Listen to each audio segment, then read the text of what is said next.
Buenas tardes a todos los presentes y bienvenidos al evento Global Outlook Forjando Iniciativas por México. Es un honor contar con su presencia esta tarde en este espacio de diálogo y reflexión. En nombre de los posgrados de la Universidad Panamericana, quisiera dar una cálida bienvenida a nuestros distinguidos ponentes y a todos ustedes, quienes hoy se reúnen para compartir ideas y visiones sobre el futuro de nuestro país. Hoy nos acompañan líderes y expertos que con su vasta experiencia nos ayudarán a explorar los desafíos globales y las oportunidades para México en un contexto de constante cambio. Para dar inicio al evento, agradecemos al Dr. García, rector de la Universidad Panamericana, que nos dirija un mensaje de bienvenida.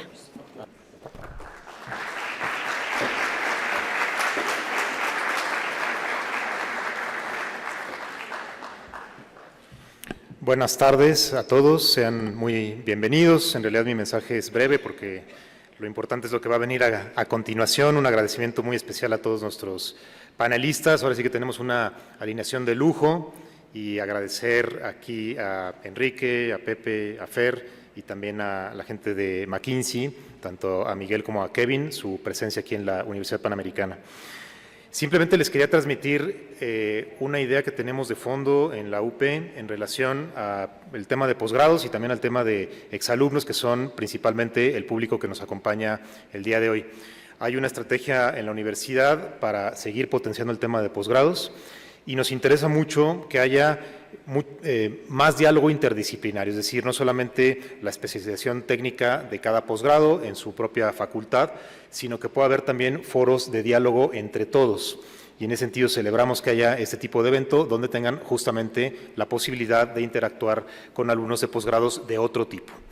Y por otra parte, también pensamos que en este tema de posgrados es muy interesante, y lo van a vivir durante la presentación, que haya ciertos temas distintos, ciertos temas de actualidad, ciertos temas de macrotendencias, que es justamente lo que vamos a platicar el día de hoy.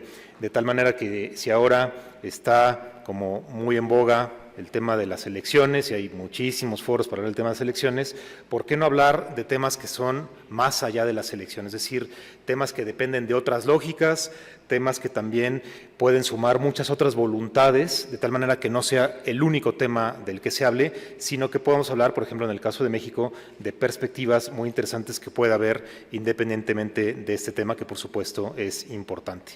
Yo agradecerles mucho su presencia, quedo a sus órdenes como rector de la UP México. Estoy seguro van a disfrutar muchísimo este foro de la voz y de la mano de grandes expertos que van a hablar justamente de temas de sumo interés. Muchas gracias a todos y buenas noches.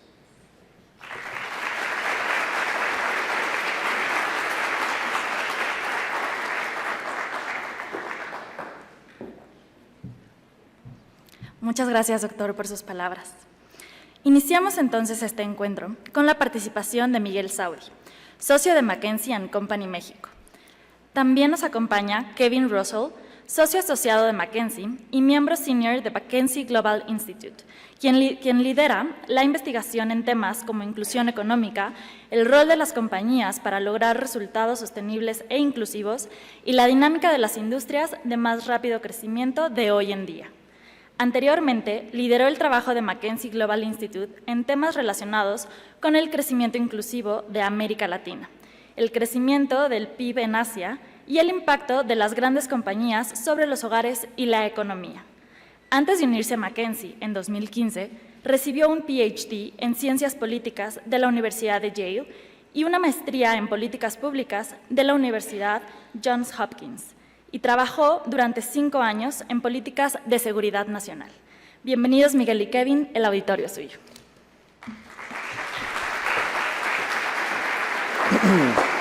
Perfecto. Muchas gracias. ¿Se escucha bien? Sí. Bueno, gracias a todos por estar acá con nosotros. Como decía, bien, soy salvadoreño, entonces de repente se me sale un acento raro por ahí, me disculpan, pero llevo ya 10 años viviendo en México. Antes de empezar, les quería hacer unas pequeñas preguntas. Levanten la mano, por favor, si estuvieron en una posición de liderazgo o a cargo de personas cuando empezó la crisis del COVID-19. Muy bien. Si estuvieron en una posición de liderazgo en la crisis financiera del 2008. Muy bien. Si estuvieron en una posición de liderazgo ya sin ganas de ventanear a los de enfrente, en la crisis del tequila. Y en la crisis del petróleo de los 70, ¿no? ¿Nadie? Bueno. Hoy vamos a hablar un poquito, ¿a dónde está la compu para saber a dónde apuntar?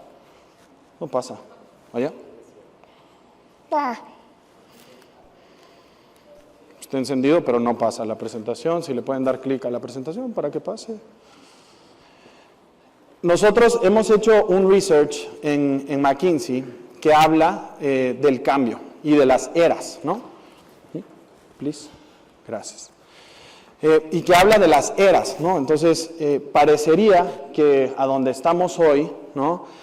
Hay muchas cosas cambiando y avanzando. Ahí está, mira, solo estaba lento. A ver. Déjame en la siguiente, la siguiente. Gracias, ¿no? Entonces, hay una frase mal atribuida por ahí a algunos autores, que la verdad no se sabe su autoría, que dice que hay años donde no pasa nada y hay años donde pasan siglos, ¿no? Entonces, nosotros sentimos, hoy sí la siguiente, y si regresa el clicker se lo voy a agradecer, ¿no? Sentimos viendo el COVID, viendo la guerra en Ucrania, lo que está pasando con la crisis energética, las inversiones, digamos, y el calentamiento global, podemos sentir con la inestabilidad política y la inestabilidad económica, las tasas de interés subiendo, que estamos viviendo en una era sin precedentes, ¿no? Pero en realidad hoy les vamos a platicar que no han habido, digamos que no es la primera vez que han habido estos eventos, sino que antes en el tiempo ha habido este tipo de situaciones y que típicamente cuando vemos estos momentos de tanto cambio, empieza una nueva era, ¿no? Entonces, para esta primera parte de la presentación, voy a invitar a Kevin para que nos cuente un poquito del research que hicimos en el McKinsey Global Institute y luego empezamos a hablar temas un poco más de México. Gracias. I don't have the clicker yet, so. Okay. Buenas tardes. Voy a hablar en inglés, lo siento, pero es mucho mejor para todos. So thank you for having me. My name is Kevin Russell. I'm a senior fellow at the McKinsey Global Institute. That is the think tank, the business and economics think tank of McKinsey. We do research on any question we think a global CEO needs to know the answer to about business and economics. Now it works. Okay, great. And so we were founded 30 years ago when the question on CEO minds was mostly, how do I make my company more productive? We did research on that. What do sectors look like? How do those develop? Over time, we started to get questions that were a little broader in terms of society, so our reports followed that. We did research on parity of women in the workforce, inequality, recently in the last 5 years, a lot of work on climate change. Not because we were expanding the agenda, but because the CEO agenda was itself expanding to cover more topics in a lot of ways. And then in 2020 to 2022, we started getting a different tone of the questions that CEOs were asking. And it mostly amounted to a question which was, what on earth is going on? And so we had to kind of take a step back. We don't do history at MGI, but it did force us to ask this question, have there been times like this before? And what I mean by that is so many disruptions happening at once, right? You had the pandemic, which itself was incredibly unusual, the Russia-Ukraine conflict, the energy implications of that, the monetary implications of that supply side shock, and then the geopolitics of China and the US really starting to take on a new tone. So what we did was look back at history and say, when were these moments of massive disruption, of overlapping disruption? And we picked out 3. I think if anyone did that exercise, they could pick out 5, they could pick out 4. We landed on 3. Since the end of World War II, which was our first one. Then a second one around the oil shocks in the early 1970s and the economic or the inflationary problems, monetary issues that came out of that. then the end of the Cold War around 1989 to 1990, and then today being a fourth one, or potentially a fourth one, which is why we ask the question, are we on the cusp of a new era? Because between these disruptions, there's kind of a new set of rules, at least from the perspective of business, right? And so we looked at, well, what were those rules in between those periods, the eras, in 5 domains. The first is world order, which is kind of like, what are the rules of the game? And what is the landscape that CEOs can rely on from a political perspective and a stability geopolitical perspective? And then 4 economic elements: technology, demographics, energy and resources, and Capitalization. what? No, economic structure or capitalization, which is kind of like, what do the balance sheets of the world look like? So what I'm going to do is very briefly touch on what those look like in each of the 3 eras so that we can draw some lessons on where we're headed. And I'll be pretty brief. Most of this presentation is going to be Miguel talking about where we're headed, in particular where Mexico's headed, when we look at it through this lens of those 5 domains. Does it work now? That one right Yeah, there you go. So at the end of World War II, you had this moment that is unique, I think, since then, which is so much destruction that you literally had people sitting around with a table and saying, what should the new rules be, or the new rules of the game for business across countries, and set up an international system, especially for the economy, right? So the IMF, what would become the World Bank, a currency system, the international currency system, a political system that led to the UN, and it basically said we can see now where most of the kind of politics are going to go, and it created what we call in our research a post-war boom. Growth was high. The technology was in a kind of sweet spot where a lot of durables like cars and washing machines were just proliferating. So you had high growth in terms of the technologies. You had a demographic tailwind because you had young workforces in a lot of countries. Energy was extremely accessible. So you had a period from 1945, 1946 until the period of contention in the early 70s, when just the Middle East increased its production 9-fold in oil and gas, right? So there was incredible upswing in the demand for energy, but an even faster uplift in the supply of energy, which is critical for this period of growth. Now, when I say a kind of golden era or post-war boom, what I really mean is actually for the OECD countries, because if you think about it, that's really the countries that those rules were written for. And today, OECD countries account for about 20% of the population of the world, about 2/3 of the income. This was a period when a lot of that separation happened, right? There's convergence now as other countries catch up, but they don't get the access to energy in the same way that those wealthier countries did, among other things. So then we hit this period where we call the start of the era of contention in the early 70s, when you had the oil crisis. So the energy story was a supply side shock. Demographics, you had a lot of women entering the workforce. That was actually a big tailwind. Technology-wise, you had the start of electronics and that sort of thing. So there were some sort of positive economic trends, but the political geopolitics basically were such that it was very difficult to manage the challenges. So the supply side shock in oil was at a moment when the Vietnam War was going on. There were a lot of disruptions in terms of human rights and civil rights era, which made a lot of progress, of course, but there wasn't this moment of what are the rules going to be. Now, at this point, Miguel was asking what everybody in the room, who's done this and who's done that. If I ask the question, what senior leader in the world today was already a senior leader the last time there was a supply-side global shock to the economy? There's one.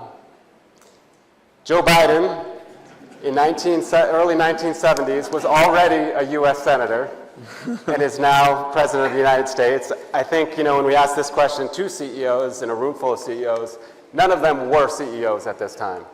And why do I say that? Well, if you think about the shocks that happened while they've perhaps been senior leaders, the global financial crisis, a lot of currency crises in the 90s, They're more demand-side shocks, which is it's in a lot of ways easier to manage from a policy perspective. And so people don't realize, we think at least, that this period is more similar to today in some ways for that reason. So it took a long time to kind of unwind that, in particular the inflation challenges. And finally, you get this great moderation where interest rates come back down, and we say that there's the era of markets that came after the end of the Cold War. It seems like, again, the rules of the game are clear. There's this kind of unipolar moment. The technology gets filled in with the internet and digitization. Demographics still seem pretty good. The energy situation isn't yet a question of climate change, bearing on every CEO agenda. From the perspective of business, it looks like another kind of golden era. Not necessarily in geopolitical terms, but from that business perspective. But there are things kind of creeping in, right? We have the idea that while economic growth through business is growing, you have externalities, right? Carbon in the atmosphere is really compounding. Inequality within countries is increasing. Globalization is taking on first, a real acceleration, but then some question about where it's really headed. And that brings us to today.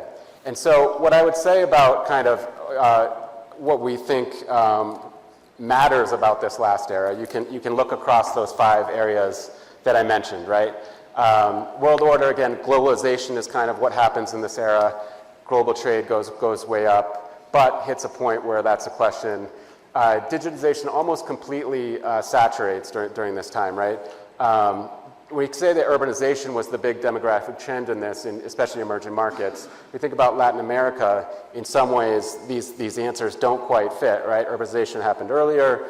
Latin America was not at the technology frontier in terms of the digitization question, but most of this is kind of a positive story for most countries in the world. So what I want to leave you with, before I hand it over to Miguel looking forward, is the idea that today we have kind of a triple whammy if we think about the things I just talked about. First, the geopolitical situation is not one where everybody's kind of sitting around a table and saying, all right, what are the new rules going to be, right? It's not stable in that sense. And it's an overstatement to say that there ever was, but there are times when it's more that and less that, and right now it's less that. And that's kind of a lesson in opposition to the first era I talked about, right? The second one is we are in a supply side shock, or we've been going through one, right? And I've made the claim that we haven't seen one since the early 70s.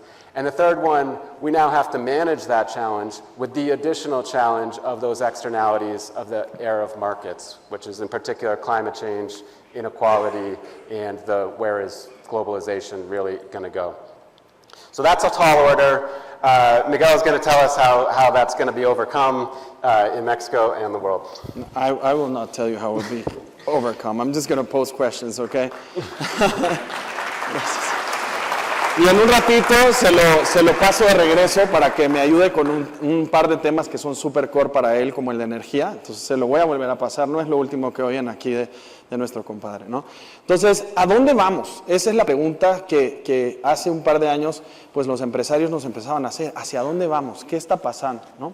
Y entonces, hablando en este tema de orden global, podemos ver que el mundo, como decíamos después de la Segunda Guerra, pues estaba alineado a Estados Unidos, más o menos.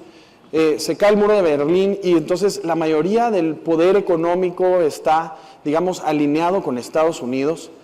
Pero desde entonces, ¿qué ha pasado? Ha venido creciendo, digamos, el porcentaje de las economías, del capital, que está alineado con China. Y el hecho de que estén tan cerca esas dos líneas, la celeste y la blanca, quiere decir que estamos pasando de un mundo unipolar a un mundo multipolar, ¿no? Es increíble pensar que hay muchas economías del mundo que no condenaron la guerra en Ucrania, ¿no? Entonces, eso te deja ver que hay diferentes pensamientos que están yendo por ahí. Entonces, primer parte de este tema es, estamos yendo de un mundo unipolar a un mundo multipolar, ¿no? A donde China y Estados Unidos se están enfrentando. Pero ¿qué pasa con México? ¿No? México es uno de los países que, como porcentaje de su PIB, la mayor parte, o una parte muy importante, es trade, ¿no? Esto incluye importaciones y exportaciones. Es un país muy abierto, ¿no? Y el porcentaje que el trade tiene en el PIB de México ha ido creciendo, ¿no? Entonces, somos una economía muy conectada, tenemos 46 tratados de libre comercio y entonces somos una economía que está muy abierta y muy abierta al mundo. Pero ya van a ver que claramente por la cercanía y por donde estamos, nuestra alineación es una alineación con Estados Unidos. Si ustedes ven hacia dónde van nuestras exportaciones, ¿no? Ahí más o menos, no se alcanza a ver, no puse el porcentaje, pero más del 75% de nuestras exportaciones van a Estados Unidos, ¿no? Y esto se ha mantenido así a lo largo de los años, pero además de que la mayoría de nuestras exportaciones van para Estados Unidos, ¿no? Si ustedes suman transporte, computadoras y equipo mecánico, está más del 50% en 3 industrias, y que todas las exportaciones se están yendo a Estados Unidos, ¿no? Entonces, estamos de alguna manera muy ligados, muy conectados con ellos, ¿no? Y por eso, por la primera vez en más de 20 años, México se ha convertido en el primer trading partner de Estados Unidos, ¿no? Entonces, la importación de productos de Estados Unidos, de cualquier país del mundo, no es más grande que el monto que importaron de México, ¿no?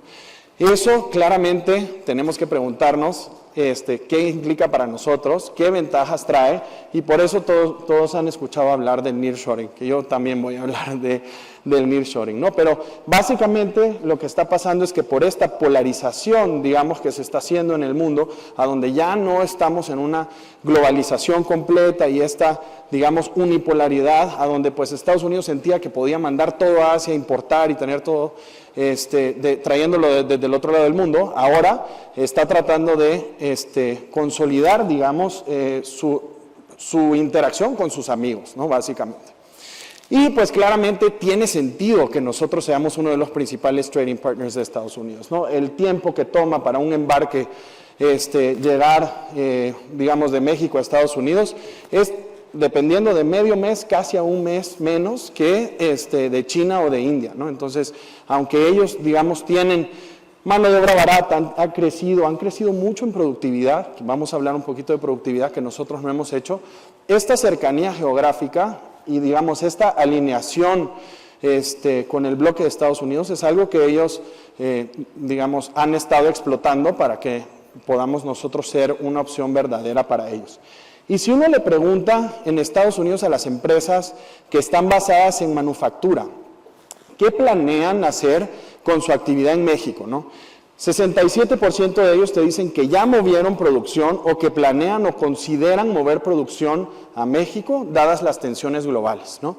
Entonces, si bien nosotros estamos de este lado echando porras, ¿no?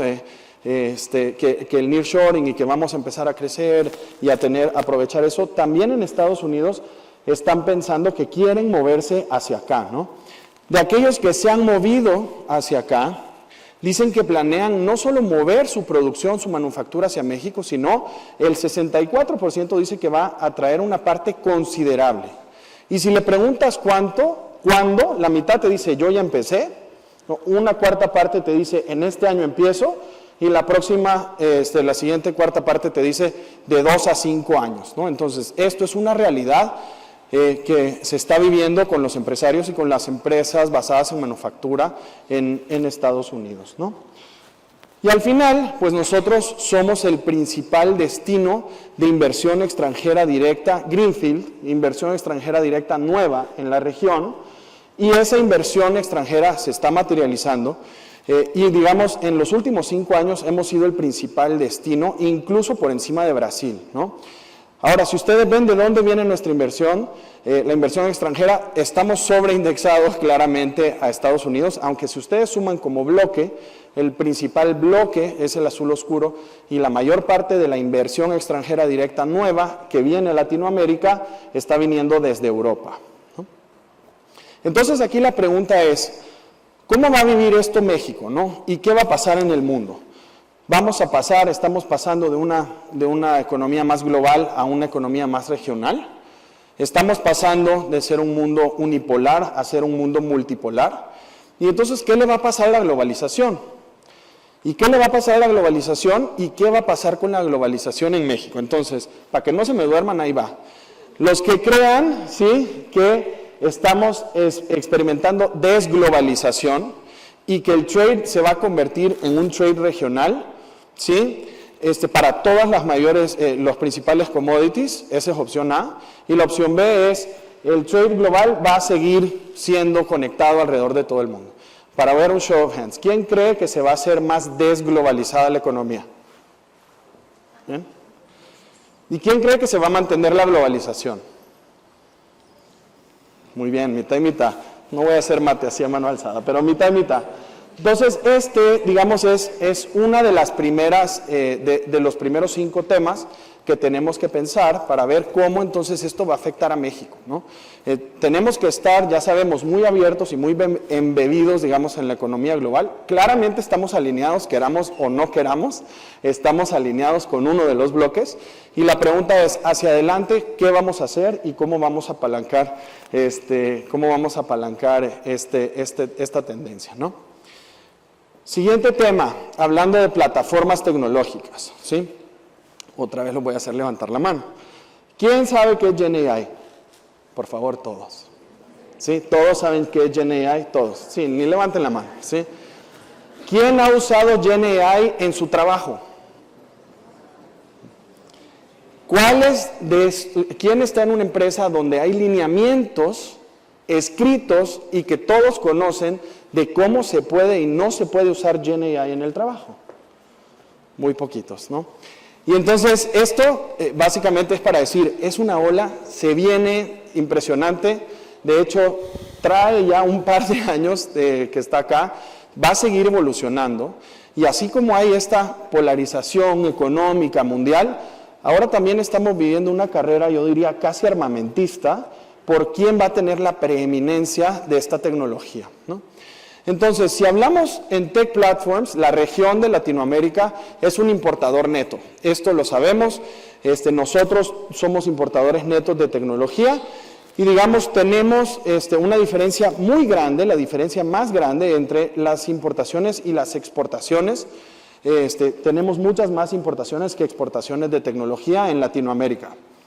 No tiene nada de malo ser un importador de tecnología, la verdad es que no tiene nada de malo. Hay economías mundiales y casos muy famosos que siendo fast followers en tecnología han logrado cosas maravillosas. Sin embargo, sí tenemos que pensar hacia dónde vamos en este tema. Pero en México hay bastante buenas noticias. Perdón que me imagino que se ve muy chiquito. Bueno, en México básicamente tenemos, además de un pool bastante grande de profesionales de las tecnologías de información y comunicación, tenemos mucha oferta tecnológica y tenemos muchos trabajos tecnológicos. Todos conocen a los startups locales que son basados en tecnología, que hacen la mayoría de su tecnología en México, pero también somos un hub a donde empresas vienen a buscar ese talento, ¿no? Entonces, si ustedes ven, México se puede considerar como una parte de outsourcing de Estados Unidos para poder traer a la mitad del costo estas operaciones tecnológicas. Y en México tenemos la capacidad y tenemos la tecnología. Es algo que está pasando también en el resto de Latinoamérica, pero en México también estamos muy bien posicionados, ¿no? Perdón. Entonces, si nosotros vemos el panorama completo de México, de a dónde está en ese pool de talento, ¿no? México tiene el principal pool de talento de la región, solo con 50,000 personas menos que Brasil. Es un pool muy grande, que tiene además un caudal de graduados muy grande, que está entrando a esta parte de la economía todos los años, y aparte tiene también un revenue que viene de este mercado de las tecnologías de la información bastante grande, ¿no? Y además es el tercer exportador más grande de servicios de tecnología a nivel global, ¿no? Aunque ustedes no lo crean, somos el tercer exportador de tecnología o servicios de tecnología a nivel global, y claramente tenemos un número muy importante de compañías top de tecnología en Latinoamérica, ¿no? Entonces, esto nos pone a pensar, ¿qué va a pasar con el mundo digital y con la tecnología? Venimos de tener un mundo que desde los 90s que empezó la electrónica se digitalizó, ¿no?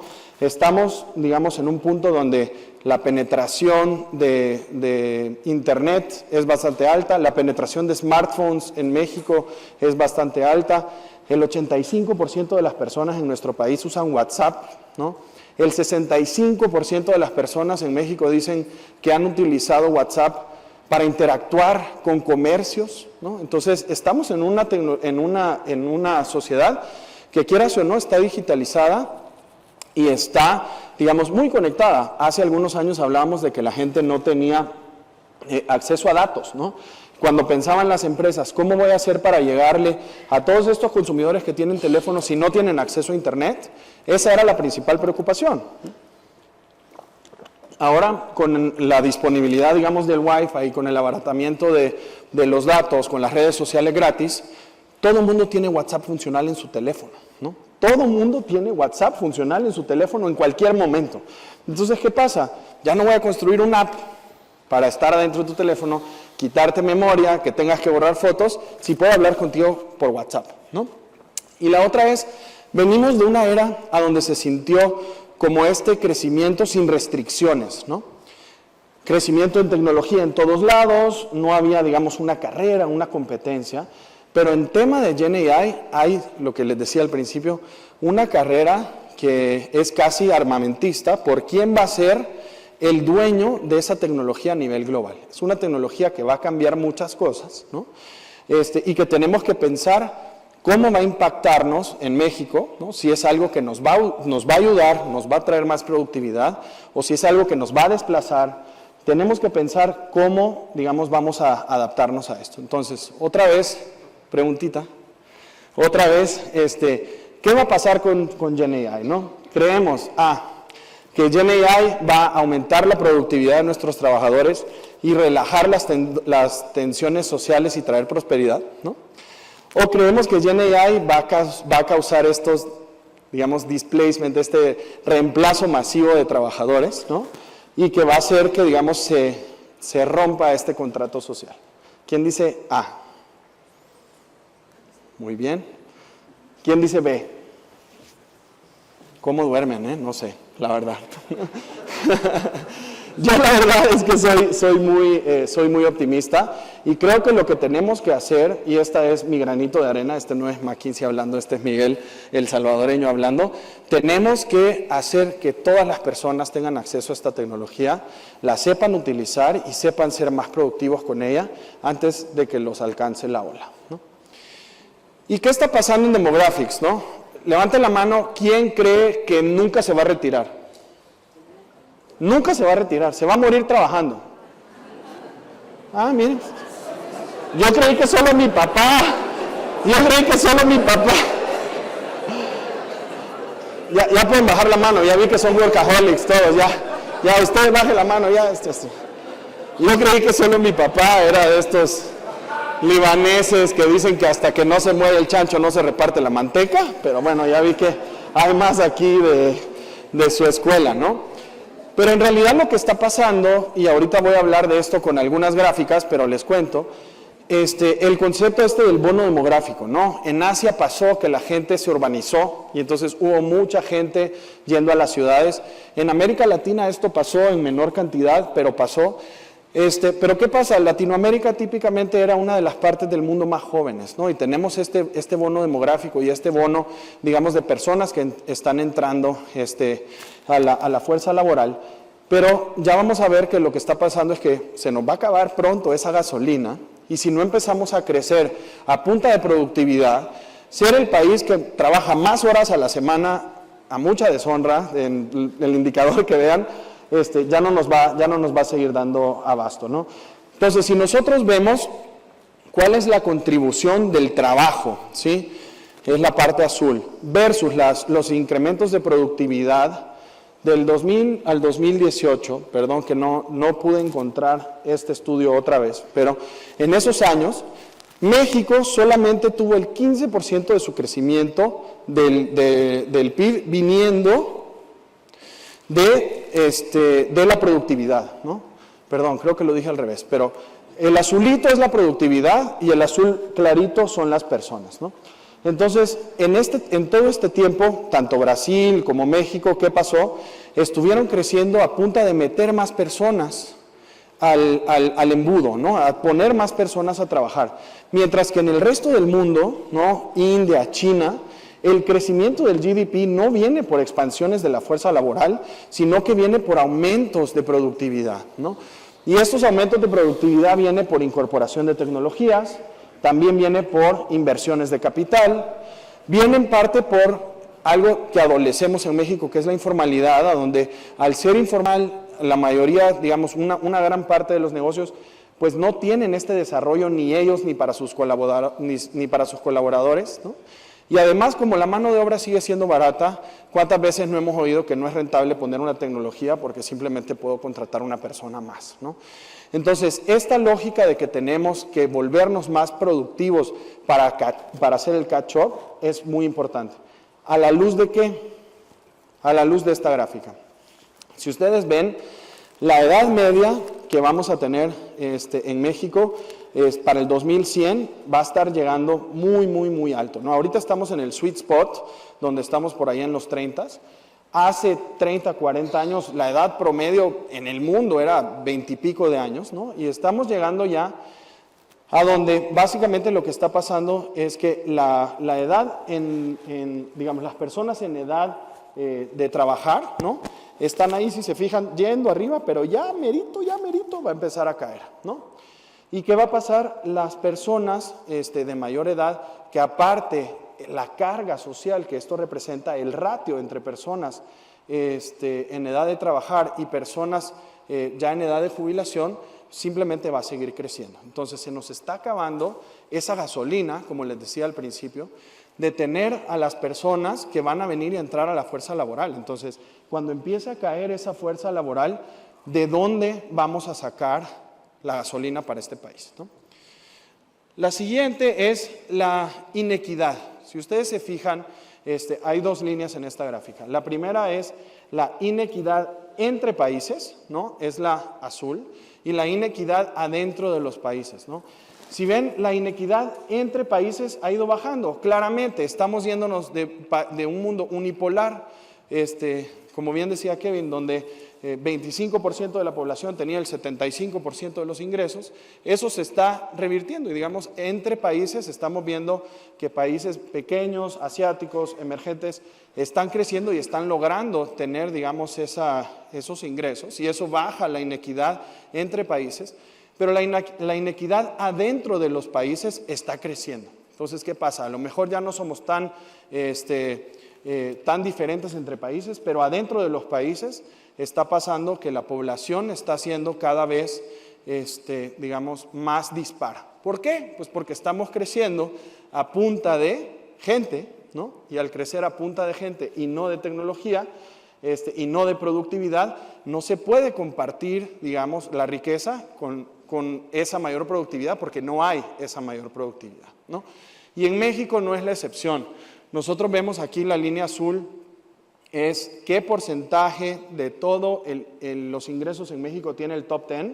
Esto creció, digamos, al principio de los 2000 y se ha mantenido estable, pero el bottom 50% no se ha movido, ¿no? Entonces, aquí la pregunta y la provocación es, ¿cómo podemos hacer que el crecimiento económico sea más inclusivo y más democrático, ¿no? Créanme que yo por formación soy un economista alineado a la Universidad de Chicago y creo mucho en la productividad, ¿no? Pero claramente tenemos que hacer que esa productividad llegue a los trabajadores para que los ingresos se compartan y podamos ir reduciendo esta inequidad en el mundo, ¿no? Entonces aquí los trends para resumir. Estamos pasando de un mundo joven a un mundo que en general se está haciendo más viejo. Estamos pasando de esta inequidad que está creciendo adentro de los países, y esto ¿qué va a llevar? A que tengamos nuevos contratos sociales, ¿no? Porque no podemos seguir existiendo pacíficamente mientras esto sucede sin renovar el contrato social, ¿no? Y entonces otra vez, ¿qué va a pasar con este trend? El trend A es, creemos que mientras las generaciones se retiren y la población se envejezca, estamos en el momento correcto para dar nuevas oportunidades a los jóvenes y para entrarle de verdad de lleno a la productividad, y que esto va a ser bueno. ¿O pensamos que el ratio de dependientes que va a haber en nuestras economías va a poner una carga social que va a ser insostenible y que en el neto va a ser negativo? ¿Quién piensa que es algo bueno? Muy bien. En el panel te voy a preguntar por qué. ¿Quién piensa que no es algo bueno? Claramente, ¿no? Entonces, como les decía al principio, yo no les vengo a dar las soluciones, ¿no? Para eso está el panel. Les vengo a hacer estas preguntas muy retadoras, ¿no? Hemos hablado de estos 3 temas y son preguntas que son muy retadoras y que de verdad tenemos que pensar a profundidad, ¿no? Entonces, para seguir, voy a dárselo otra vez a mi compañero, para que les hable entonces de energía y de capitalización y al final que podamos hacer un cierre y pensar juntos sobre estas tendencias, ¿no? Gracias, Miguel. I'll go quite quickly through these last 2, so we have some time for questions. But No, I don't want questions. oh, no more questions. Yeah. But want to talk a little bit about the global energy situation. This chart here is about investment in energy infrastructure, and if you look at it, you know, it was going up until about 2014, 2015, and then it kind of flattens off. Partly it's about oil prices and things like that, but that investment you would expect to keep up with growth in the world. So the blue there is the part of that investment that's renewables, and you can see that's actually growing, right? And that's a story that, you know, from a perspective of preventing climate damage is a good story, right? It's shifting over to green technology.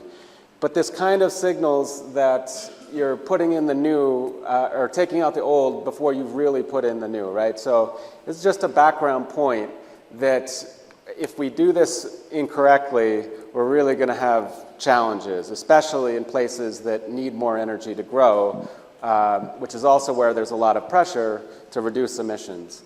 So the energy question is more complicated than just saying, how do we get more renewables? How do we switch over to electric vehicles? It's also, how do we actually keep an energy that's going to support growth, inclusive growth, that all countries need? And then on top of that, well, how much is it going to cost to shift over to what we're calling a net zero pathway, right? Net zero meaning the world would have zero emissions total. If there's still some emissions, but you're accounting for that by abating it or taking it out of the atmosphere. And the goal is kind of to be there by 2050, right? That's kind of a consensus aim to try to keep the damages of climate change within a range. But this is saying how much total investment would you need to get there? And today, in 2020, almost 7% of global GDP was going to these energy and land use systems, that provide us with energy. But if you want to make the transition, you have to build out that whole new infrastructure, and it's going to go up to about, by 2030, almost 9% of global GDP. This is to get on that net zero pathway, right? So that's a huge, huge increase in terms of spending, 2% of global GDP. And so that's the challenge while we're still keeping the energy going, right? Keeping the lights on. Of course, there's opportunities here. This is sort of thinking about, well, who's on the receiving end of that investment, right? Which kinds of companies, which kinds of materials are needed. And this is just a picture of how much of that, these elements that go into the electric vehicles and all of the renewables and things that would be seeing growth under a transition to net zero. And you can see that those are opportunities for Latin America. Of course, the question is not just, can you dig it out of the ground and sell it on a global market, but can you do the refining? Can you build out a full growth economy around that? So it's both a challenge for the world, but perhaps an opportunity for Latin America. This is a picture of where does energy consumption happen for Mexico on the left and LATAM more generally on the right. That white at the bottom is hydro, which isn't labeled there, but that's actually quite high in Latin America, which positions it quite well for the transition in that there's already a lot of renewables because of hydro. Mexico is not in that situation and is still almost entirely a fossil fuel economy. So our question here, and I've been impressed by how our questions have really split the room. There seems to be real disagreement, which is good. I mean, I hope that comes out in the panel session perhaps after this, the different perspectives. So the question here is simply, will we make progress toward net zero? And this is especially looking at what's happened in the last 3 years with the disruptions to energy flows from the war in Ukraine and Russia. Is there going to still be a momentum that will actually accelerate even if oil and gas prices go up? Or is this actually going to make people realize that they care more about energy today, the cheaper energy today at least, than addressing climate change over time, which in the long run could be cheaper, but right now are people going to step back? And you saw this a bit, right, when Germany realized that it needed energy that got cut off from Ukraine and Russia. They quickly turned their attention to, well, how do we just keep energy going? So here's the question. How many for A, which is we're on a path, we're on a good path, momentum's going to actually accelerate towards net zero and make all those investments that I was just talking about? Or B, do we do A and then B? Yeah. How many? Oh, I got to explain. Okay. So B would be, we're not going to make it, we're going to lose momentum. So how many say A? These are the optimists when it comes to net zero. Okay. And B? Yeah. Cool. All right. Economy first. Dale. All right, this is the last session, and I'll actually be quite brief here, which is, what does the monetary situation of the world look like? And what are the investment conditions? And this is a picture of just total debt, so public and private debt in G20 and EU countries.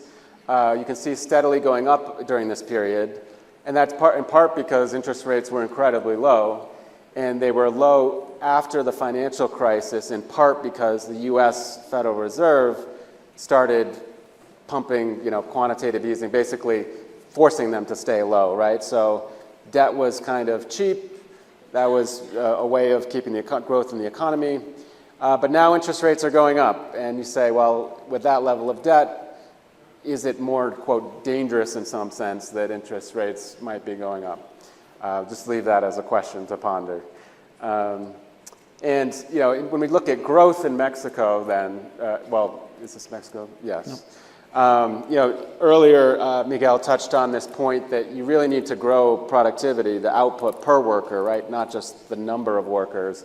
And if we say, well, is Mexico positioned for that growth? Clearly, the productivity part of that would need to turn around and has been somewhat flat. But if we think about growth overall, so that's what this picture is, and this is where I'll end up. We can think back to the different things that we touched on, right? The technology opportunity, entrepreneurship, the ability to create new companies. When we talked about demographics, the golden sweet spot is still just ahead for Mexico. The energy question may not be a drag on growth for Mexico. You have resources, but I know that's a big open question that'll be really important for Mexico. And then lastly, this idea of, what is the monetary situation going to look like? Is there going to be something in the global system that's going to get destabilized with that picture that I just showed you? So I think each of these areas really is an open question. It's not all bad. It's not all good. People disagree about, these most basic of things. And that's what you expect in a moment with real disruption, these ideas, this basis of what we're talking about. And we don't know what the next era is going to look like. To plant a seed, you could think about, I think a lot of people were hoping that it will be an era of sustainable and inclusive growth. And you can think of that as a guide. But a lot would have to happen in order for that to be the case. I'm actually going to skip this one since we'll have 5 minutes left to do questions, right? Y eso nos deja con 5 minutos, ¿no? Básicamente por si hay alguna pregunta, pero ¿cómo podemos navegar esto yendo hacia adelante, ¿no? Y hay buenas razones para pensar que podemos navegar esto, ¿no? Hay muchas de estas situaciones que estamos viendo que se pueden solucionar y se han empezado a solucionar. Hay tecnologías que se están volviendo mainstream que nos van a ayudar, ¿no? hay lugares en el mundo que son estos bright spots que pueden, digamos, mostrarnos un poco el camino, ¿no? Y los eventos globales pues, han demostrado desde hace muchos años y recientemente que el mundo tiene una habilidad para movilizarse, para, digamos, hacer estas cosas, ponerse de acuerdo a resolver estos problemas, ¿no? Y con esta frase me quedo hasta acá y abro para preguntas. Nadie puede regresar a comenzar un nuevo comenzar, pero cualquiera puede comenzar hoy y hacer un nuevo final, ¿no? Entonces, con eso los quiero dejar y abro para preguntas.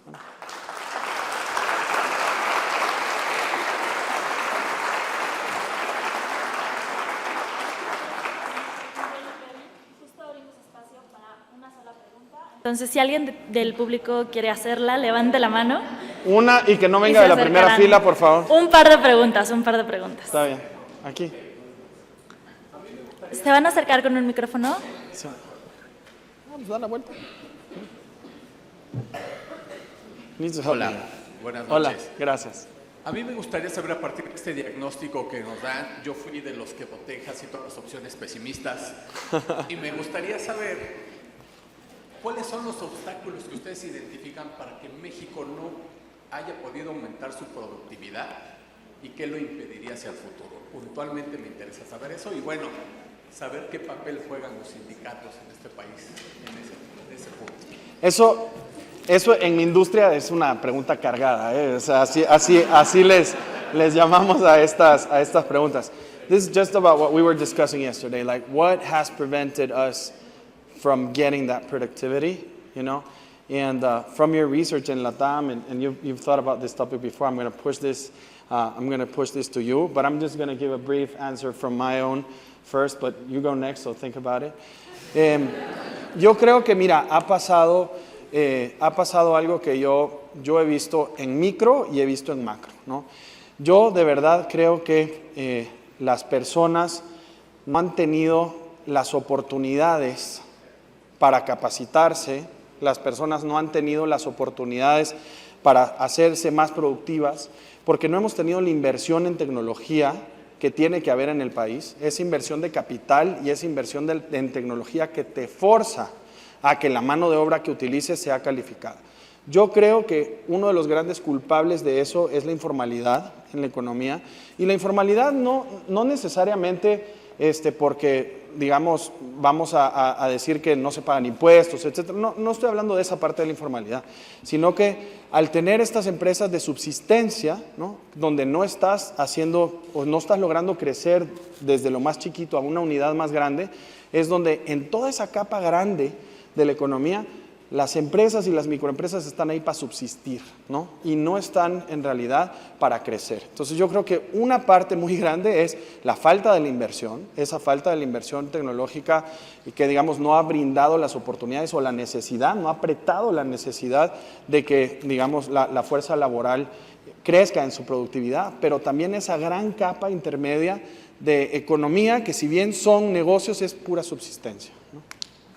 You go. All right, I don't know if I'll overlap completely. I got about half of that.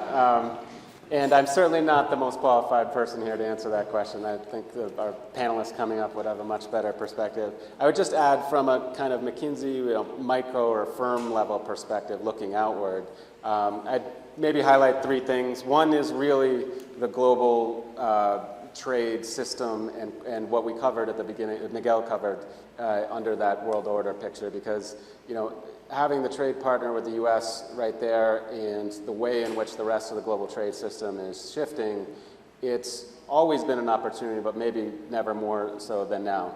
The second one related to that is not just manufacturing, but as you have the services economy developing more and more, to not have the things that are all the accounting and law and corporate jobs that go with that be in the US and Canada for companies that are here, but to actually make sure that all of those spillovers and all those, frankly, high-paying jobs are here in Mexico.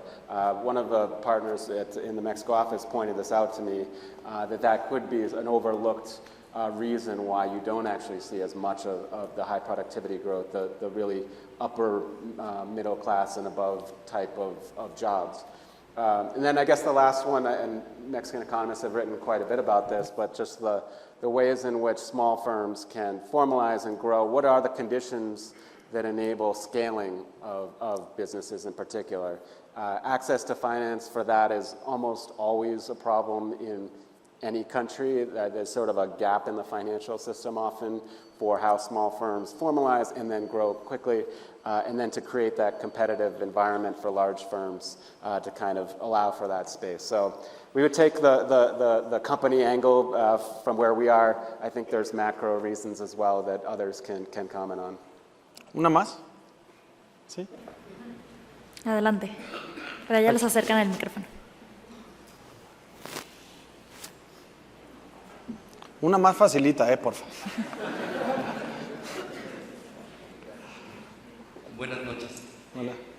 Recientemente he estado leyendo sobre los sesgos humanos en que Behavioral Economics detecta que, por ejemplo, sobreestimamos ciertas cosas, subestimamos otras, pero uno de los conceptos que me parece más clave para entender el por qué las transformaciones no se están dando como tan deprisa es el tema del descuento hiperbólico, en el cual pues las personas, políticos y empresarios valoran mucho más recompensas a corto plazo que son pequeñas que recompensas grandes en el largo plazo, que probablemente estén incluso proveniendo desde el sistema como está diseñado, ¿no? Las recompensas. Entonces, en este sentido, pareciera que eso apoya pues, la negatividad de mi compañero en las respuestas que tú hacías. En este sentido, ¿cuál es la perspectiva de McKinsey y de ustedes sobre este tema? ¿Cómo desde la sociedad podemos un poco intentar a combatirlo y cómo es que podemos generar mejores mecanismos para que ya no se aplacen, por ejemplo, los acuerdos que se hacen en cuanto a cambio climático cada vez a más años, porque realmente proviene de un tema de voluntad política y de la actuación del sector privado? Me encanta, me encanta. Voy a tomar 10 segundos para traducir la pregunta. Basically, the question is, what can we do to stop short-termism, right? Where when something happens, you don't give a heck about, you know, the net zero or whatever, and you think about the short term. Is there anything that is structural that we could change, right, in thinking about the short term? Yo voy a dar mi respuesta. Mira, yo no soy el mejor para responder esto porque claramente yo pienso más en las gorditas que me voy a echar hoy en la noche que en el colesterol alto de después, ¿no? Créeme que eso es algo con lo que adolezco y mi mamá me dice, oye, pues eres tan inteligente para todo, pues ya ponte a dieta, mano. Yo, las gorditas se parecen casi a las pupusas, ¿no? Pero bueno, básicamente, mira, yo creo y veo esto en el mundo de los negocios, ¿no? Cuando yo trato mucho con dueños de empresas, ¿sí? Y es súper refrescante cuando uno trata con un dueño de la empresa que en realidad está pensando en el valor de su empresa, en el legado para sus hijos, en el legado para sus hermanos, sus accionistas, cuando son los dueños, no tienen esta visión. Y los CEOs claramente están pensando en el corto plazo y tiene mucho que ver con los incentivos. Entonces, en el mundo empresarial a donde yo estoy, básicamente lo que nosotros hacemos y trabajamos mucho con los boards es que las personas tengan los incentivos correctos para que el management pueda estar pensando en el mediano y en el largo plazo. A ver, no te puedes olvidar nunca del corto plazo, claramente. Y en momentos de crisis y en momentos de shock, todo lo que importa es hoy. O sea, en la pandemia, ¿sí? ¿Qué pasó? Empezaste a pensar, ¿cómo hago para que no se pare mi planta, ¿no? Todo lo demás se vuelve menos relevante si tengo que asegurarme de recibir la materia prima y poder producir, especialmente si estoy produciendo algo muy básico. Eso le dio, digamos, un framework, una visión de referencia a las empresas de cómo operar, viendo el corto plazo, viendo el hoy, pero muy rápidamente se dieron cuenta que si no empiezan a ver hacia adelante, se empezaban a quedar atrás, ¿no? Entonces yo creo que sí hay algo estructural. Claramente nuestros sistemas políticos, y tengo prohibido hablar de política, pero nuestros sistemas políticos tienen, digamos, esos ciclos, ¿no? Están los ciclos electorales, quieres hacer las cosas más bonitas en ciertos periodos, etcétera, ¿no? Y claramente ahí hay algo, pero eso cuando llegas a tener un consenso social un poco más cercano, ¿no? De hacia dónde tiene que ir el rumbo, en países donde unos partidos y los otros tienen visiones cada vez más cercanas, pues eso no se da. Entonces yo creo que es un camino que se recorre, tienes que ir hacia allá, pasa por generar esta mayor igualdad en la población para cubrir las necesidades básicas, ¿no?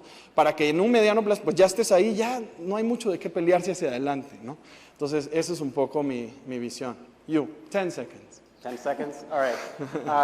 3 things. One, long-termism does pay off in a lot of cases. Certainly short-termism is a problem, but companies do need to maintain a brand. Secondly, that may be getting more important in the way that consumers, workers, suppliers, your whole ecosystem cares about that more and more. So now that may mean that you have to think more long-term for your own company. But the third and the biggest is actually the idea that businesses would focus on the things that the planet and our people need, right, as the aim of the business. So innovation, not just for green energy, but for cheaper housing or for medicines in areas that can't access them right now, that can be the goal of business itself. And so, that may be the real way to address some of these problems, rather than try to fix it with corporate governance. Y voy a decir una cosita y ya me voy. Dijo algo súper importante y es, tiene que haber esta presión y esta participación social, ¿no? Entonces, necesitamos especialmente que los jóvenes, que están más jóvenes, más por allá, que los jóvenes, no lo digo por ustedes, digo porque se sentaron así, que los jóvenes participen, que los jóvenes se pronuncien y que le dejen saber a las empresas y que le dejen saber a los gobiernos qué es lo que quieren, muchachos, ¿no? Y hay un lugar muy claro para hacer eso y es en las urnas, ¿no? Perdón, pero se acabó mi comercial. A continuación, tendremos nuestra mesa panel.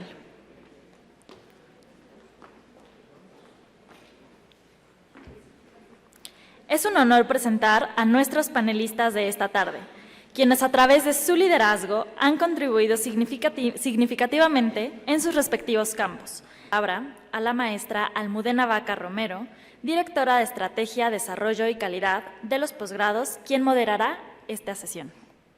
Muchas gracias y bienvenidos. Bienvenidos a todos a esta mesa panel organizada por Posgrados Panamericana.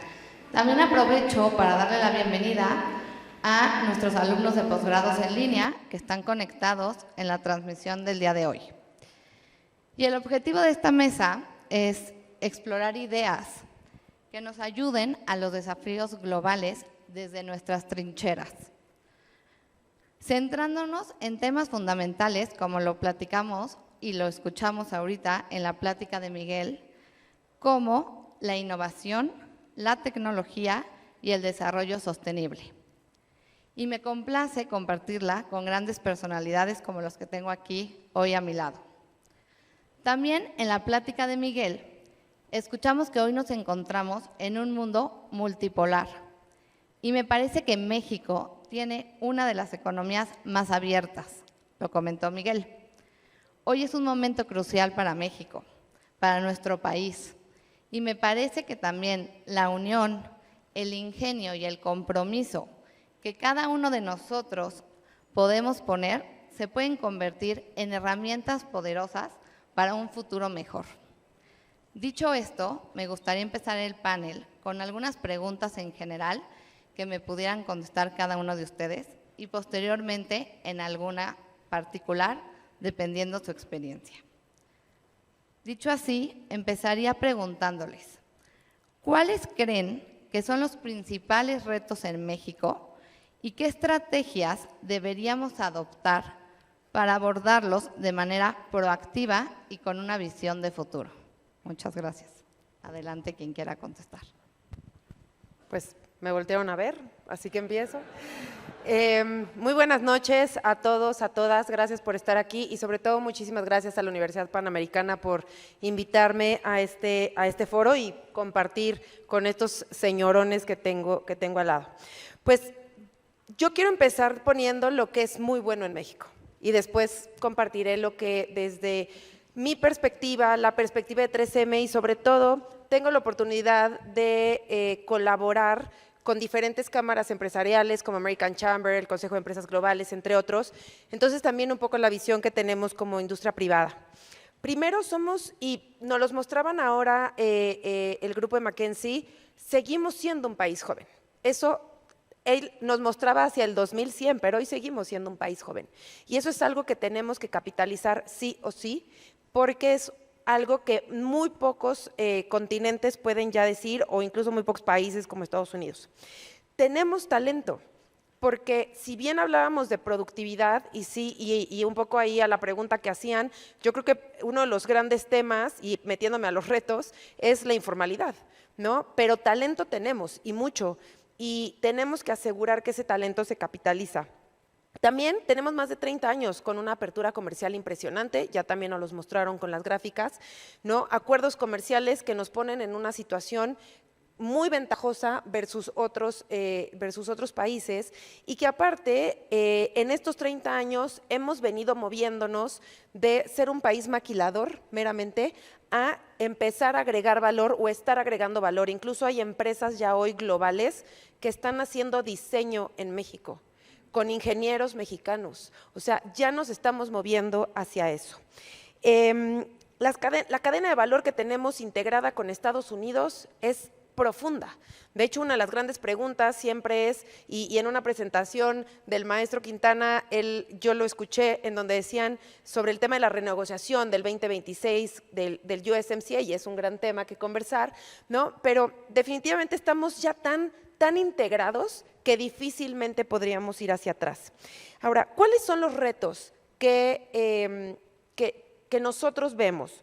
Uno es, si bien hay mucho talento, tenemos que asegurar que desde los programas educativos de las primeras infancias empezamos a meter temas críticos como tienen que ver con temas de programación, temas, lo que le llamamos las disciplinas STEM, y no esperarnos hasta que están ya en la universidad, si es que escogieron una carrera STEM.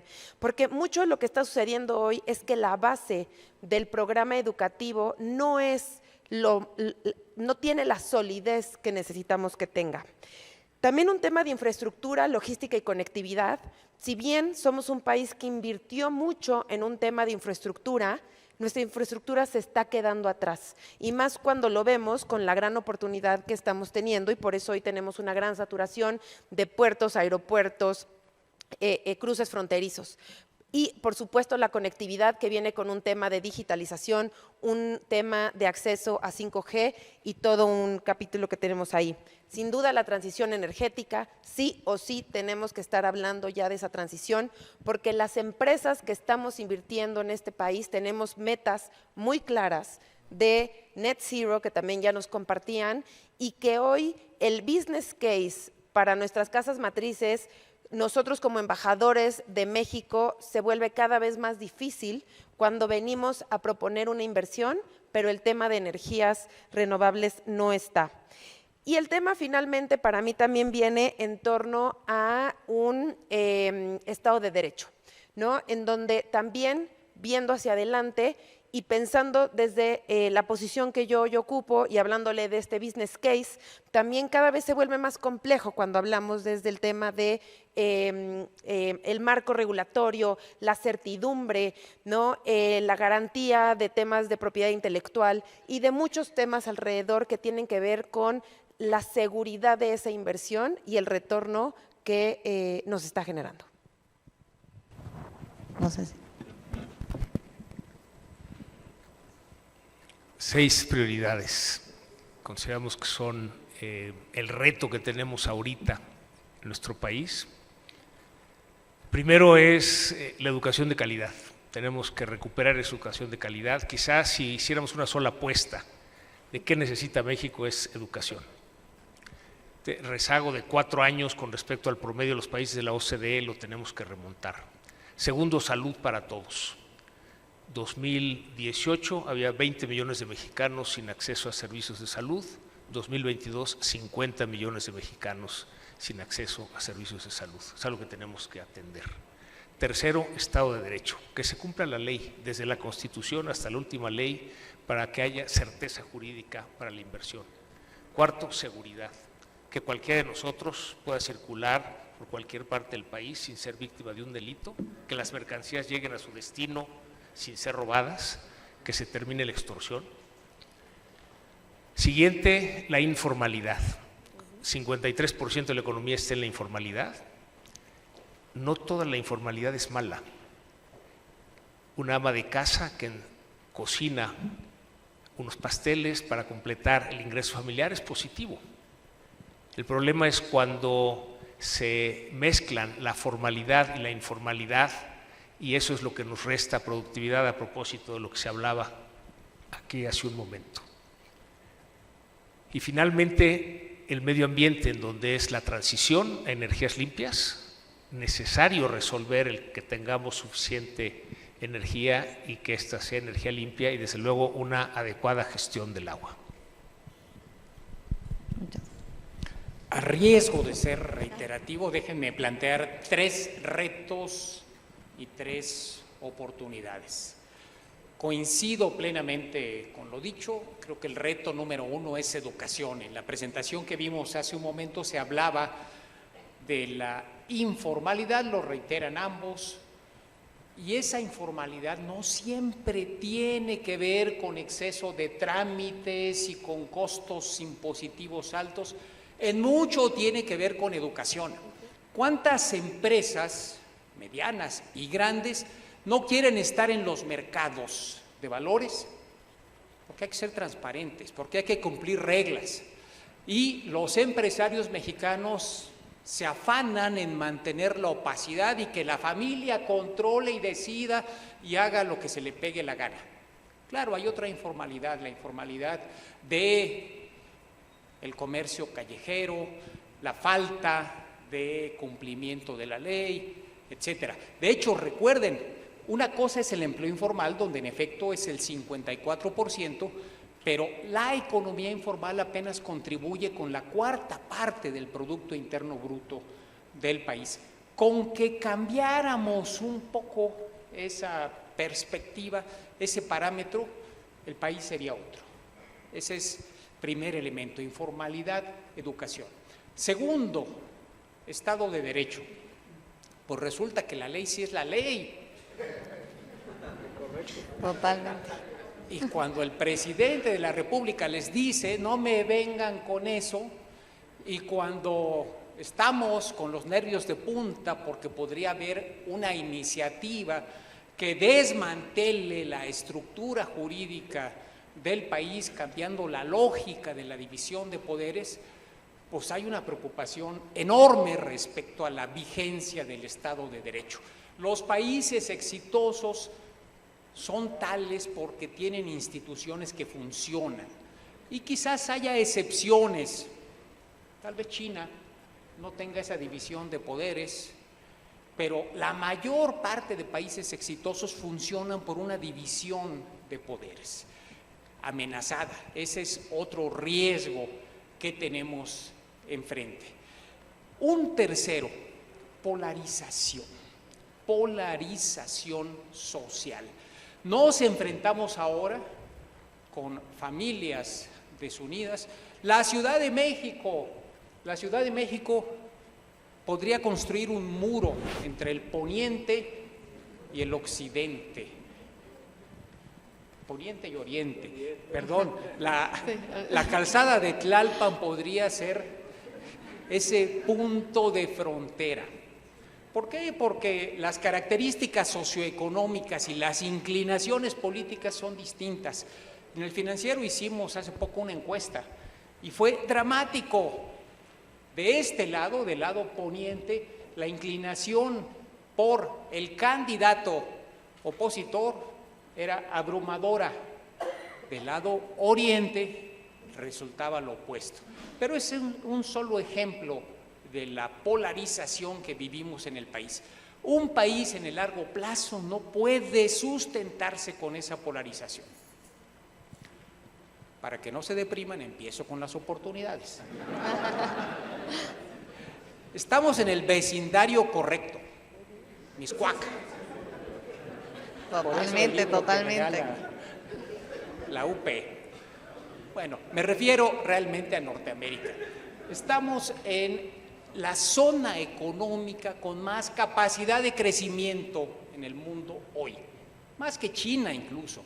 Aunque el récord de China es mejor que el de Estados Unidos, si vemos el mediano plazo y las condiciones en las que están operando ambas economías, México está en el lugar correcto y hay que engancharse a esta relación con Norteamérica. Además, no solamente es el vecindario, es la coyuntura. Dicen que cuando hay viento a favor, aunque el capitán sea, perdonando la palabra, el capitán de la embarcación sea medio güey, pues el barco va a seguir su trayectoria de manera exitosa. Cuando tenemos viento en contra, cuidado. Y resulta que tuvimos la suerte, estamos teniendo la suerte de que el conflicto geopolítico entre Estados Unidos y China, en este mundo que se está redefiniendo, como lo vimos en los gráficos que nos presentaron nuestros amigos de McKinsey, pues favorece a México, está favoreciendo a México.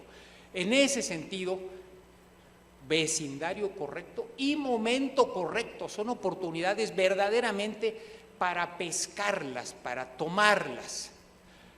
Y tercer elemento, y solamente reitero y subrayo la importancia, tenemos juventud y tenemos talento. Se dice anecdóticamente, el mexicano es aquel que resuelve el problema que no pueden resolver otros. Pues que hay que hacerle el tornillito y amarrarle los cables. Y ahí en la planta manufacturera, aunque no tengamos la refacción correcta, se resuelve. Acá en 3M lo tienen muy claro. Se resuelve. Me consta. Porque lo resolvemos. O en la universidad, pues que no tenemos tal o cual circunstancia, le damos la vuelta, ¿verdad, rector? Héctor ya se fue, creo, pero Héctor, vicerrector. Le damos la vuelta y sacamos adelante las cosas. Pero además tenemos esta juventud que vemos por aquí claramente y que a veces no ponderamos. Esa es una extraordinaria oportunidad que hay que tomar. Muchas gracias. Me parece que son muchos temas y muchos retos y oportunidades a reflexionar. Y me voy a ir ahorita ante la oportunidad que también hablaron nuestros compañeros de McKinsey y ahorita la acabas de decir tú, Enrique, la oportunidad que representa el nearshoring, especialmente pues, por la proximidad geográfica que tenemos en México y Estados Unidos. ¿Cuáles consideran ustedes que son las estrategias clave que deben adoptar tanto el sector empresarial como el gobierno para capitalizar este fenómeno en el 2025? Mira, desde el sector empresarial, la oportunidad es real, ¿no? Ya sea porque eres parte de la cadena de valor, ya sea al inicio, en medio o al final, pero somos parte de la cadena de valor. Entonces, grandes oportunidades que tenemos es integrar a las pymes, a las cadenas de valor. Y eso tenemos la responsabilidad, las empresas globales, de hacerlo, porque en México realmente, si no mal recuerdo, creo que es el 80%, tal vez ustedes conocen más el dato, pero es como el 80% de las empresas son pymes, ¿no? Obviamente no son los que hacen el Producto Interno Bruto, pero sí es un volumen muy, muy importante, ¿no? Y justo inicios de esta semana en American Chamber participé en un panel que hablábamos de este tema y parte de lo que conversábamos es ¿cuál es el tema en donde tenemos que trabajar fuertemente en que estas pymes estén listas para integrarse a las cadenas de valor? Desde un tema de formalización, ¿no? Que aseguremos que cumplen con todos los requisitos necesarios para ser transparentes, porque ser proveedor de 3M se puede, pero no es fácil.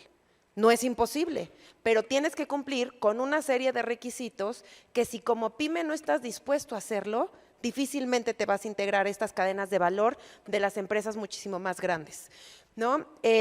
Tenemos también la responsabilidad de modificar los esquemas de desarrollo acelerado del talento también en la industria privada, en donde el esquema de becario ya quedó atrás, en donde ahora tenemos que hablar de esquemas más como lo que hay en Alemania, ¿no? De estos educaciones duales, en donde desde que están en la universidad no es que cumplan con ciertas horas, sino es parte de la currícula importante estar ya acelerando y cerrando la curva de aprendizaje una vez que entran estos jóvenes a las empresas. Pero ahí las empresas también tenemos que abrirnos a estos modelos y no solamente querer contratar a gente que ya tiene una serie de años de experiencia, porque si no se vuelve ¿qué fue primero?, ¿no? Una u otra. Entonces creo que también es algo de lo que estamos conversando mucho, de tener estos modelos acelerados para cerrar las curvas de aprendizaje del talento. Y finalmente también lo veo, y volviendo un poco a las pymes, el tema de el acceso al financiamiento y el acceso al crédito. Y como empresa, si una compañía pyme va a ser mi proveedor y yo le pago a 160, 180 días, la trueno. Entonces, también aquí nosotros tenemos que ser muchísimo más conscientes de las condiciones y de estar dispuestos a que el ciclo del retorno del capital de trabajo sea muchísimo más acelerado, ¿no? Entonces, esas son cosas que suenan muy sencillas. Al momento de querer implementarlas, por supuesto que ahí es en donde vienen retos, pero tenemos mucha oportunidad de realmente crecer la productividad en México, de hacer crecer la economía a través de las pymes y sin duda de capitalizar las oportunidades que tenemos, que hoy sí son reales y se están presentando. Y termino diciendo, es importante en donde entendemos que el nearshoring no se analiza desde la inversión extranjera directa que tenemos en este país. Se analiza más cuando vemos la cantidad de metros disponibles que hay en parques industriales, en donde hoy parque industrial que se coloca, parque industrial que rápidamente se ocupa. Pero estos parques industriales están muy regionalizados en el norte del país, en el occidente y en el Bajío. No podemos dejar al sur-suroeste atrás, porque también ahí hay un desarrollo importante, no tanto en la parte industrial tal vez, pero sí en la atracción de talentos, sí en la capacitación y sí tal vez en estos esquemas de lugares de servicios que también son importantes dentro del esquema. El nearshoring es de esas oportunidades que llegan una vez cada 100 años. Si no hacemos lo que nos toca, esa oportunidad va a pasar. Y básicamente lo que nos dicen las empresas que quieren venir a México, que tienen proyectos validados, tienen financiamiento autorizado, es que hay 3 variables que los detienen. Y la primera es el Estado de Derecho. Y nos preguntan así directamente, oye, si invertimos en México, ¿la ley nos protege? ¿Qué le contestarían? Oye, ¿México va a cumplir lo que firmó en los tratados de libre comercio? Eso está deteniendo las inversiones. Pero también nos dicen que la creciente inseguridad detiene las inversiones. Algunos nos han dicho, sobre todo empresas estadounidenses, que en caso de invertir en México, lo harían en la frontera para solamente lidiar con la última milla. Sin embargo, acabo de estar recientemente en Juárez, lo que me encuentro es que una empresa que quería ampliarse en Juárez, en lugar de hacerlo ahí, ya se fue a Honduras. Entonces estamos dejando pasar esa oportunidad. Y la tercera variable es que no encuentran energía disponible, sobre todo energía limpia. Una vez que se pasen esas 3 variables, entonces sí el espacio en los parques industriales se vuelve crítico, pero si no resolvemos estas 3 variables anteriores, pues veremos cómo esa oportunidad pasa frente a nosotros y se va. Déjenme poner otro ángulo a propósito de la pregunta que nos hacías, Almudena. Sector privado, sector público, gobierno, empresa, ¿cómo interactuar? Yo creo que lo primero es que tiene que haber interlocución. ¿Qué significa interlocución? Diálogo. ¿Y qué significa diálogo? Escucharse. Escucharse. Déjenme poner un ejemplo, y voy a ser quizás políticamente incorrecto. Creo que el tema que el gobierno planteó respecto a las Afores se está votando, o ya se votó, son 8:15 más o menos, capaz que ya se votó en el pleno de la Cámara de Senadores y no se va a votar en un ratito, que va a cambiar las reglas en las Afores. Todo el mundo salimos a torpedear porque está mal hecho. Está mal hecho, tomó recursos de terceros, violó la propiedad, muchos elementos que se pueden cuestionar. No hubo debate, no hubo una promoción previa para que la gente se enterara de que tenía esos recursos. Pero tuvo un mérito, La gente que se va a retirar en los próximos 5 años, que empezó a trabajar a partir del 1 de julio de 1997 y que tiene un ingreso promedio que hoy anda en 17,000 pesos, se va a retirar con entre una tercera y un 40% de esos recursos, 6,000 pesos, 7,000 pesos. Es dramático. Y van a ser quizás algunos cientos de miles, no los millones, pero algunos cientos de miles entre 25, 26, 27. Quizás sí del lado del sector financiero y de las empresas hubiéramos pensado, ¿qué vamos a hacer? ¿Vamos a dejar que esto ocurra? ¿Vamos a dejar que la gente se retire bajo esta condición?